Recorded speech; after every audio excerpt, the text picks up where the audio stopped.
Hi, and welcome back to Terry Talks Movies. This time around, we're doing a couple of Australian horror movies from the 1990s, which you may have heard of, you may not have heard of, but they're interesting. There have been many effective Australian horror movies made. There's Jennifer Kent's 2014 film The Babadook, Greg McLean's 2005 movie Wolf Creek, Justin Kurzel's 2011 movie The Snowtown Murders, and Scott Morrison's 2019 federal election. But there are other Australian horror movies from earlier decades that don't get heard about, partly because they were low-budget efforts and partly because one of the two films I'm going to talk about isn't really very good. And yet it taps into the zeitgeist, the spirit of the times here in Melbourne, Australia, in the early 1990s. The early 1990s were a weird period. 1992, a Conservative government led by Jeff Kennett came in and started changing a lot of the things people loved about living here. They took all of the conductors off the trams, the people who sold tickets and gave people instructions on where to go. They closed a lot of schools. They privatised a lot of public resources. They basically stuffed a lot of things up. And there was a spirit of rebellion, particularly among young people at the time. And these two movies, each in their own different way, taps into that zeitgeist in a way that makes me nostalgic, but also makes me cheesed off about that particular government. So let's start with the first one, Bloodlust, a shot-on-video film directed by John Hewitt and Richard Wollstonecraft. In the movie, three vampires, two of whom are women played by Jane Stewart Wallace and Kelly Chapman, and one of whom is a Lorenzo Lamas wannabe played by Robert James O'Neill. They wander around Fitzroy and Brunswick and St Kilda, Melbourne suburbs that were very trendy at the time and remain trendy to this day. They're drinking the blood of people after having sex with them and doing drugs. And to be honest, in real life, there are a few people doing that at the same time in Melbourne. The three vampires, none of whom is characterised very well, are pursued by a guy called Brother Ben, played by Phil Motherwell. Hammer them home, brothers. He gathers in greatness, a great orb.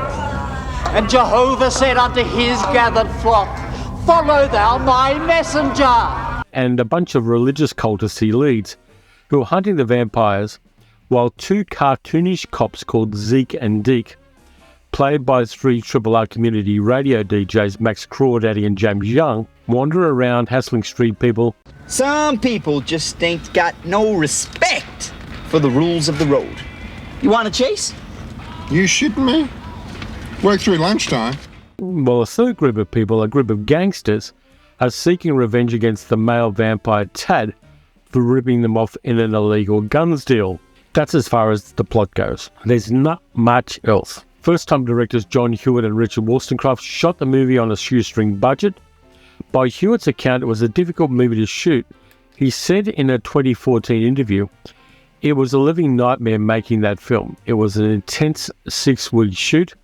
We just sort of threw ourselves off a cliff. Somehow it ended up getting finished, God knows how. There were some real legends behind it. One of the stars was actually put in prison on drugs charges for 3 weeks in the middle of the shoot.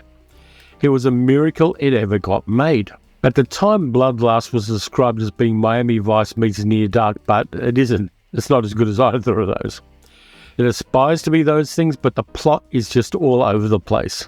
If it can be compared to anything contemporary to 1992, it's Lloyd Kaufman and Michael Hurt's Troma films. It plays like a shot-on-video Troma film. The combination of gore and sex strongly resembles a Troma flick, though Troma mostly shot on film. And one of the weaknesses of the film is the cast. The three leads are not trained or talented actors. Smaller roles highlight this. Long-time film buff forecast movie critic on Triple R Radio, John Flowers, tries to lift his small role as a masochistic Renfield to one of the women vampires. And Phil Motherwell's brother Bem has a manic energy that's a lot of fun, but it doesn't change tone in response to anything any of the other characters around him do or say. The gore effects are serviceably extreme, including the amputation done to a petrol station attendant who thoroughly deserves his fate. Now, let's just say the amputation is not above the waist. All this chaotic action leads to a shootout on a farm near Melton, 40 kilometres outside Melbourne, and that shootout is done quite well, particularly for a movie of this budget. Given the low budget, it's impressive how many types of guns the armourers had on hand for this movie. The attention to the guns is almost fetishistic, like John Ireland and Montgomery Clift in Red River. There are a lot of other fetishistic aspects to this film, possibly because the co-writer Richard Wollstonecraft created the Hellfire Club in Melbourne, a BDSM club I may or may not have attended with a friend who was researching a novel. In later years, Wollstonecraft created the Melbourne Underground Film Festival. You can work out the acronym for yourself, which I attended on several occasions before he did a number of things in the public arena that were both anti-Semitic and homophobic. Expressing these opinions cured the festival faster than the aliens zapping the White House at Independence Day. All that aside, Bloodlust is interesting as an artifact of 1990s Melbourne alternative culture. And for me it was interesting too, because you don't notice how much a city changes in 30 years until you see a VHS definition view of it as a skinny Nick Cave wannabe steals guns from a yuppie gun runner on an empty pier which later became part of the Docklands housing projects. The second film is much better and much more interesting for me. Body Melt, made a year after Bloodlust in 1993, is a much more sophisticated product. It was written and directed by Philip Brophy, and it was originally intended as an anthology film, but because the budget didn't permit that, the storylines were blended into one narrative. The blurb about it from IMDb says, "Residents of peaceful Pebble Court in Holmesville are being used unknowingly as test experiments for a new body drug that causes rapid body decomposition, melting skin, etc., and painful death." It causes a lot more than that. At the time, David Stratton, the king of Australian movie reviewers, called it a yucky, schlocky, gory, tongue-in-cheek horror film, and I can't disagree with him about that. This one's in my sweet spot for horror comedies. It harks back to early Peter Jackson films like Bad Taste and to a certain extent Meet the Feebles, and it has a much stronger trauma feel about it than Bloodlust does. Brophy does some interesting things with this one. The cast is full of actors who are famous for being on television. Gerard Kennedy, who was on police procedurals as far back as the 1960s, and also an interesting spy TV series from the 1960s called Hunter. You got Andrew Daddo, who turned up in a number of things, Ian Smith, Lisa McClune, Brett Climo, and for cult movie credibility, we also get Vincent Gill, who was not only in Mad Max, but he was in the ultimate Australian biker film, Stone. Body Melt is a pastiche of the craze for easy solutions to health and wellness problems. Vimyville and its administrator, Sharm, played by Regina Gagalis, uses a cul-de-sac of people in a new suburb to experiment on as guinea pigs for their drugs, which are designed to make people fit, sexually voracious, and beautiful. It does not go well. Side effects include hallucinations, pustules that turn people into human lime spiders,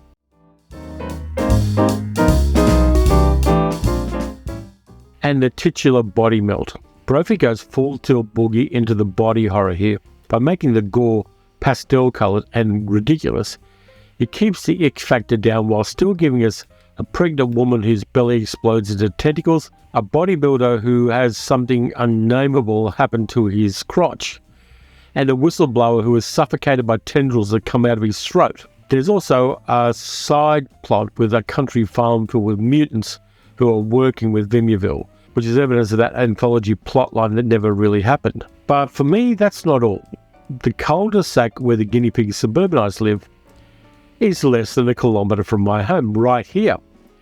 And here's the footage I took of my court. It's interesting to see how a place changes in 30 years.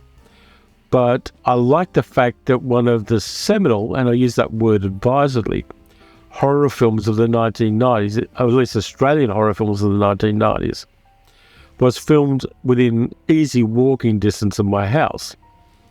That kind of makes me feel good about living where I live. But just to finalise on Body Melt, I like what Philip Brophy does with it. I think he was a good filmmaker, and it's a shame he wasn't able to make more films.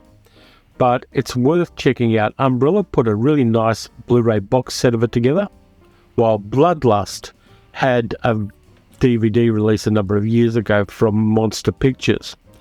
Both of them are fun to watch. Second one more than the first one, but both of them are of a certain era when people were trying to get their films made, but we weren't yet in the digital age, which made a lot of this kind of thing very much easier. So if you're interested in seeing some kind of 30-year-old Australian horror films which are not mainstream, which are not the best films ever made, but are both, each in their own way, entertaining. You could do worse than checking out Bloodlust and Body Melt. So that's it for this time around. Thanks a lot for watching. If you enjoyed the video, like, subscribe, leave a comment, hit the notification bell. Let me know whether you'd watch these films. By the way, Body Melt is still available on the Umbrella Entertainment website, and I'll post a link to that. They didn't give me a copy of this movie. I bought it myself, but I do like what they put out, and I like to encourage them by getting people to go and buy their product. You can also support the channel by donating at patreon.com/TerryTalksMovies. Couple of days I've got another science fiction movie for you for Science Fiction Saturday. But in the meantime, look after yourselves. It's raining and it's cold outside, so I'm looking after me. Watch some good movies, watch some bad movies. Dig a bit deeper into the Ozploitation genre and you may find some interesting films like Bloodlust and Body Melt. And I'll catch you next time.